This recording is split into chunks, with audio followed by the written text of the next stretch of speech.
Movie की शुरुआत होती है और हम एक बहुत ही ब्यूटीफुल सा आइलैंड देखते हैं। यहाँ एक बहुत ही बड़ा ज्वालामुखी भी होता है जिसकी रिसर्च करने के लिए एक टीम यहाँ पर आई होती है। इसमें से एक लेडी होती है और उसकी बेटी यहाँ पर रिसर्च कर रहे होते हैं। उसके बेटी का नाम एलिस होता है। ये लोग एक जगह पर इक्विपमेंट लगा रहे होते हैं, लेकिन तभी दोस्तों एलिस अपनी मॉम से बोलती है कि मॉम बर्फ़ पिघल रही है। उसकी मॉम बोलती है कि ऐसा पॉसिबल नहीं है, लेकिन जब वो ऊपर देखती है तो सच में बर्फ़ पिघल रही होती है।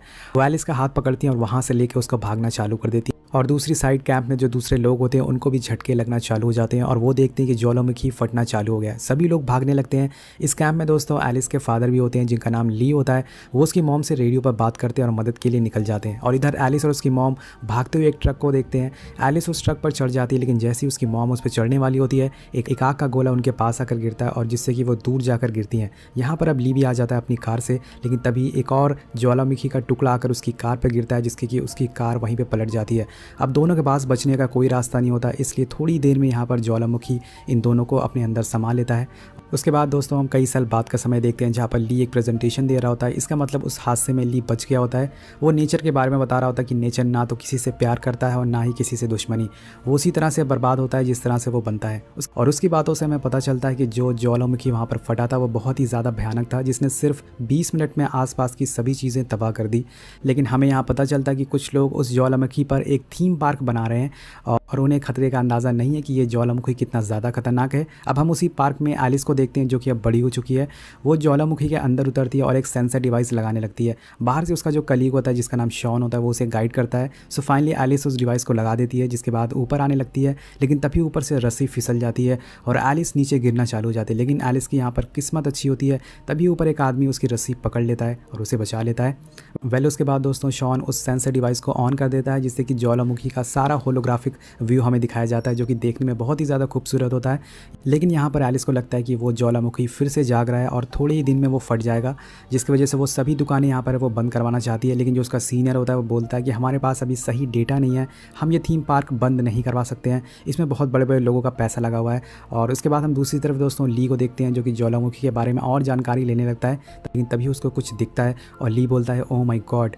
अब आप समझ गए होंगे कि क्या होने वाला है दोस्तों। अब एक बार हम फिर से एक बुगादी देखते हैं, बुगादी कार देखते हैं जिसमें से एक आदमी उतरता है और इसका नाम होता है mister Harris. So guys mister Harris इस थीम पार्क के मालिक हैं। और उसके बाद मिस्टर हैरिस सभी लोगों को बताते हैं कि ये हमने एक जलते हुए ज्वालामुखी पर रिजॉर्ट बनाया है जिससे कि यहाँ बहुत सारे टूरिस्ट आएंगे और हम उनसे करोड़ों और अरबों रुपये कमा पाएंगे। वो बताते हैं कि आजकल लोगों को खतरों से खेलना काफ़ी ज़्यादा पसंद है, इसलिए लोग इस ज्वालामुखी को काफ़ी पसंद करेंगे। मतलब ये बंदा अक्षय कुमार का बिज़नेस भी बंद करवाएगा। वेल दोस्तों उसके बाद यहाँ पर एक इंजीनियर आती है, एक लेडी आती है। वो हैरिस से बोलती है कि सर अभी सेफ्टी प्रोटोकॉल हमने तैयार नहीं किया है, आपको सभी चीज़ों को बंद करना होगा, जो आप ड्रिलिंग कर रहे हैं उनको बंद करना होगा, इससे आपको रोकना होगा, नहीं तो बहुत सारे लोगों की जान जा सकती है। और तभी यहाँ पर एलिस आ जाती है और बोलती है कि मिस्टर वैलिस आपको ये प्रोजेक्ट रोकना होगा, ये ज्वालामुखी फटने वाला है। लेकिन मिस्टर हैरिस बोलते हैं कि हमारे पास अभी ऐसा कोई डेटा नहीं है जिससे कि पता चल सके कि ये ज्वालामुखी फटने वाला है। वो बोलता है कि इस प्रोजेक्ट में करोड़ों अरबों रुपए लग चुके हैं, हम इसे बर्बाद नहीं होने देंगे।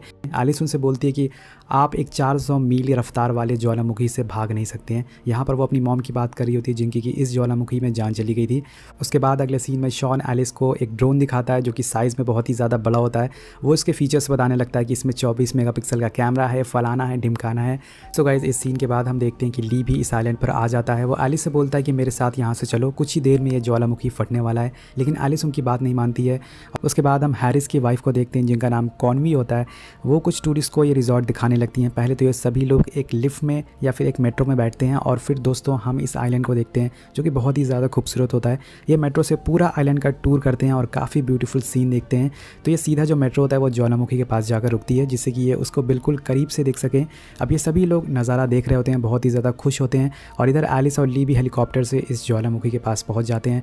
और दूसरी साइड हम दो प्यार के पंछी को भी देखते हैं, स्टीव और लूसी, एक प्राइवेट स्पेस में अपना टाइम स्पेंड कर रहे थे। ये दोनों पानी में कूद जाते हैं और एंजॉय करना चालू कर देते हैं। अब जाकर दोस्तों ये मूवी एक मज़ेदार मोड़ लेना चालू कर देती है। अब इन लोगों को ज्वालामुखी के झटके आना चालू हो जाते हैं और एलिस बोलती है कि जल्दी से टूरिस्ट को हटाओ यहाँ से और मेरे लिए एक हेलीकॉप्टर बुलाओ ताकि मैं यहाँ से निकल सकूँ। और इधर हम स्टीव और लूसी को देखते हैं जिनके पास दोस्तों ज्वालामुखी गिरना चालू हो जाता है। पूरे ज्वालामुखी के जो लावे होते हैं वो इनके पास गिरना चालू हो जाते हैं। इनका जो एग्जिट गेट होता है वो भी बंद हो जाता है उस लावा की वजह से। और स्टीव बोलता है कि हमें पाइप को फॉलो करना चाहिए जो कि नीचे दूसरे रास्ते से जाता है और उसे फॉलो करने पर ही हम दूसरे रास्ते से बाहर निकल पाएंगे। ये लोग ऐसे ही करते हैं, ये लोग वहाँ से बाहर निकल जाते हैं, लेकिन तभी दोस्तों लूसी उस पाइप से खींचकर उस पाइप में जाकर चिपक जाती है, क्योंकि वो जो पाइप होता है वो पानी को अपनी तरफ खींच रहा था। इस वजह से लूसी जाकर उसमें चिपक जाती है और फाइनली स्टीव उसको किसी तरह से निकाल लेता है और दोनों की जान बच जाती है। और इधर हम देखते हैं कि ली सभी टूरिस्ट से बोलता है कि वो यहाँ से निकल जाए, लेकिन दोस्तों अब बहुत देर हो चुकी थी। हर तरफ ज्वालामुखी के टुकड़े गिरना चालू हो जाते हैं और इनमें जो हेलीकॉप्टर होता है वो भी इनका तबाह हो जाता है। यहाँ पर मिस्टर हैरिस भी इन सभी चीज़ों को देख लेते हैं, ज्वालामुखी को फटते हुए देख लेते हैं, लेकिन वो अपने टूरिस्ट को बोलते हैं कि यहाँ पर कुछ नहीं हुआ है, आपको किसी को भी घबराने की ज़रूरत नहीं है, ये सिर्फ एक हल्का सा धुआं निकल रहा है इसमें।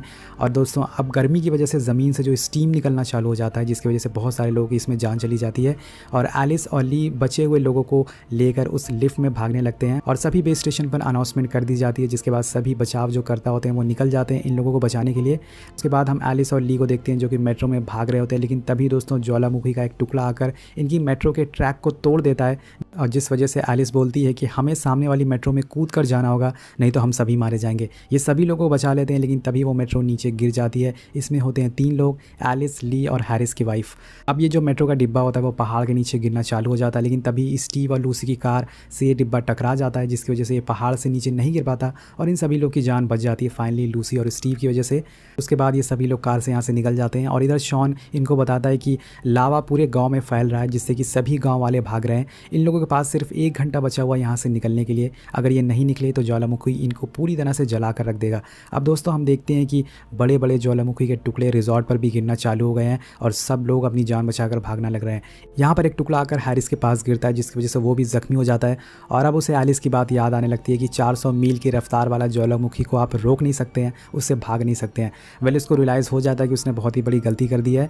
उसके बाद शॉन एलिस को रेडियो पर बताता है कि लावा नदी के ऊपर से बह रहा है और कुछ ही देर में वो सारे रास्ते को बंद कर देगा, सो जितनी जल्दी हो सके वो यहाँ से निकल जाए। लेकिन एलिस बोलती है कि अगर वो लावा पानी में मिल गया तो सभी गांव वाले मारे जाएंगे, हमें उन्हें किसी भी तरह से बचाना होगा।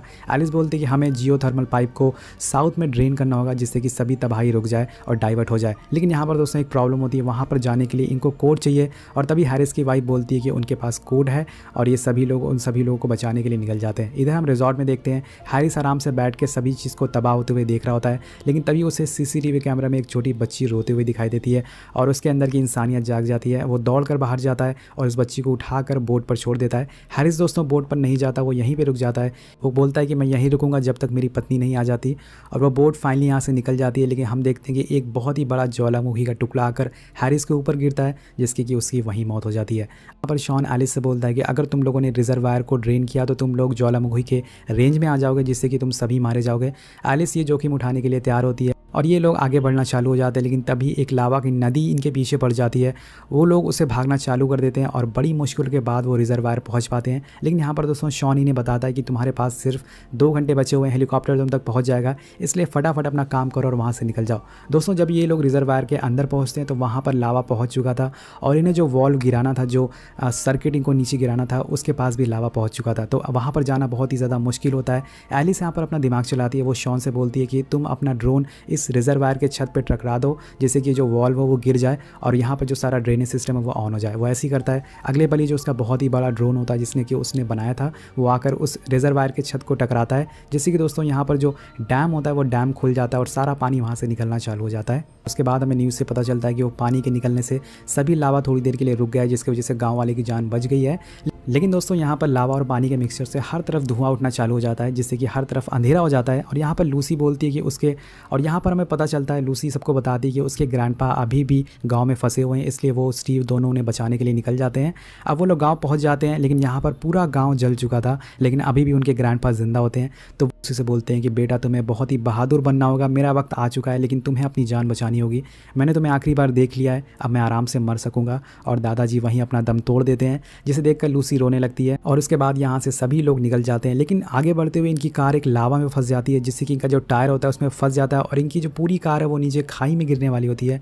लेकिन तभी स्टीव बाहर निकलता है और एक हुक पत्थर में फंसा देता है और बोलता है कि कार को रिवर्स लेना चालू करो, लेकिन ये भी इनके काम नहीं आता। अगले पल इनकी पूरी कार खाई में लटक जाती है। लेकिन दोस्तों इनकी किस्मत अच्छी होती है, सभी लोग एक एक करके वहाँ से बाहर निकल जाते हैं।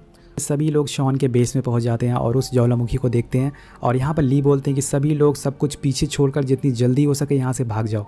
तो यहाँ पर दोस्तों सभी लोग भागने लगते हैं और वो ज्वालामुखी पूरी ताकत से फटना चालू हो जाता है। ये सभी लोग भागने लगते हैं, लेकिन तभी एक आग का गोला आकर ब्रिज से टकराता है, जिससे कि मिस्टर ली ब्रिज के उस साइड होते हैं और वो उसी साइड रह जाते हैं। इसलिए दोस्तों उनके पास अब कोई रास्ता नहीं होता है और एलिस ज़ोर ज़ोर से बोलती है कि डैडी मैं हेलीकॉप्टर लेके आऊँगी, आप घबराना मत, आप वहीं रहना। और इसके बाद ये सभी लोग भागकर रिजॉर्ट पहुंच जाते हैं। यहाँ पर एक हेलीकॉप्टर भी आ जाता है जिसमें कि ये सभी चढ़ जाते हैं और एलिस बोलती है कि मेरे डैड बेस स्टेशन पे अभी अकेले हैं, हमें उन्हें बचाने जाना होगा।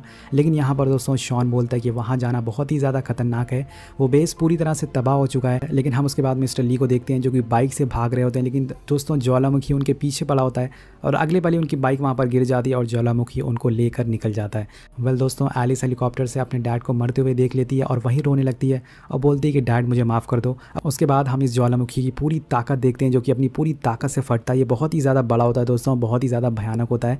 किसी ने सही कहा कि हम नेचर से जीत नहीं सकते हैं। और इसके बाद ये सभी लोग सेफ जगह पर आ जाते हैं। यहाँ पर हैरिस की जो वाइफ होती है वो उस बच्ची के हाथ में हैरिस की घड़ी देखती है और पूछती है कि जिसने तुम्हें घड़ी दी है वो आदमी इस बोर्ड पर है। इस पर वो बच्ची बोलती है कि नहीं, और वहीं पर वो दोनों रोने लगते हैं। बहुत ही इमोशनल सीन है दोस्तों। उसके बाद हम टीवी न्यूज़ में देखते हैं कि रेस्क्यू टीम ने मिस्टर ली को बचा लिया है, जिससे कि एलिस भी देख लेती है। मतलब कि यहाँ पर मिस्टर ली की जान बच चुकी है। तो यहाँ पर एलिस बहुत ही ज़्यादा खुश हो जाती है। फिर हमें पता चलता है कि मिस्टर ली ने अपनी जान कैसे बचाई। दोस्तों उन्होंने ज्वालामुखी के अंदर एक गुफा ढूंढ ली थी, जिसके बाद वो उसमें जाकर छुप गए और जब पूरा लावा उनके ऊपर से निकल गया तो वो फाइनली वहाँ से बाहर आ पाए और जिसकी वजह से मिस्टर ली की जान वहाँ पर बच पाई। अब फाइनली ली आकर एलिस से मिलते हैं और जिसके बाद दोनों गले रखकर रोने लगते हैं और मूवी यहीं पर खत्म हो जाती है। वेल दोस्तों एक बहुत ही बेहतरीन अमेजिंग मूवी थी। आपको मूवी कैसी लगी नीचे कमेंट करके ज़रूर बताएगा और सबसे इंपॉर्टेंट चीज़ चैनल को सब्सक्राइब जरूर